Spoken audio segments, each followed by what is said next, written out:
A story born 100 years ago of a noble man whose life is worth reliving and looking back to. He's the only president with a national strategy. You'd think that Marcos was the bogeyman, etc. But he was actually a very kind person. The way that the Marcoses promoted the country, promoted the Filipino, is something I think that cannot be equaled in any administration. His story speaks of the great Filipino dream, a father of a nation in conquest for absolute freedom, true justice, and real democracy for the Filipinos. The great slogan that he followed was, he wanted this nation to be great again. He was the one who was actually seeking for an independent foreign policy out of the ambit, out of the axis of the United States. It was President Marcos who declared for the first time what is now known as the Calayan Group of Islands as subject to the sovereignty of the Philippines. The President also wanted a negotiation with the United States about the termination of parity in 1974.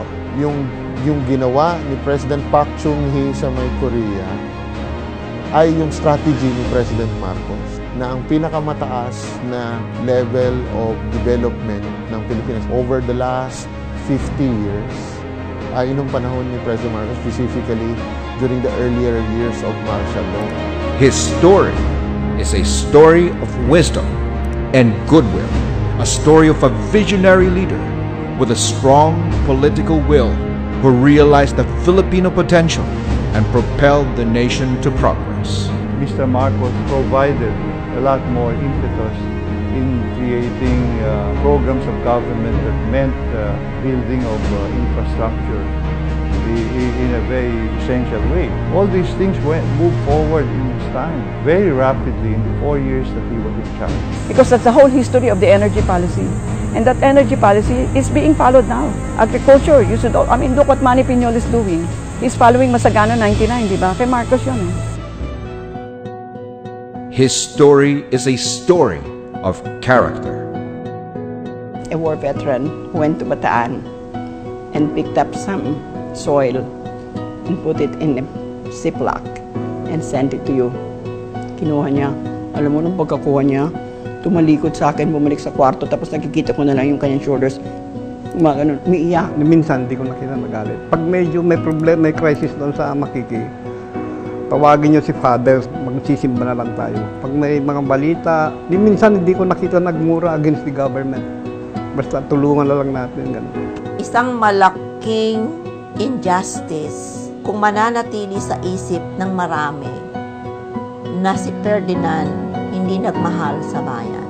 He loved this country so much that he was willing to sacrifice the presidency when he could have definitely attacked the people there at EDSA.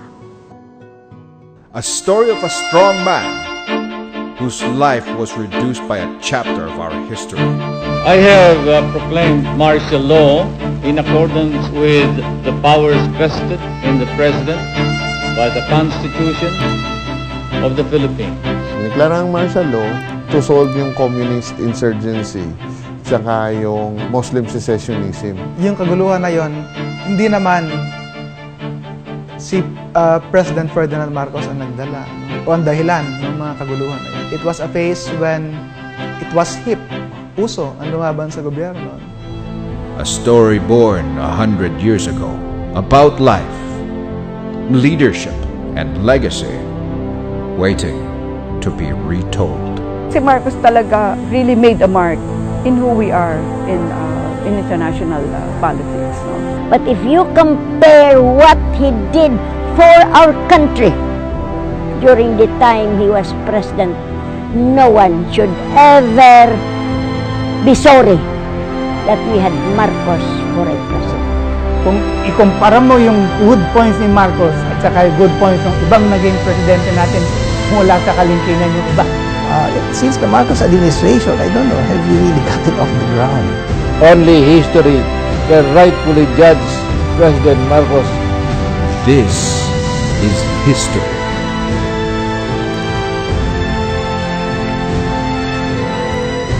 This is the story of Marcos.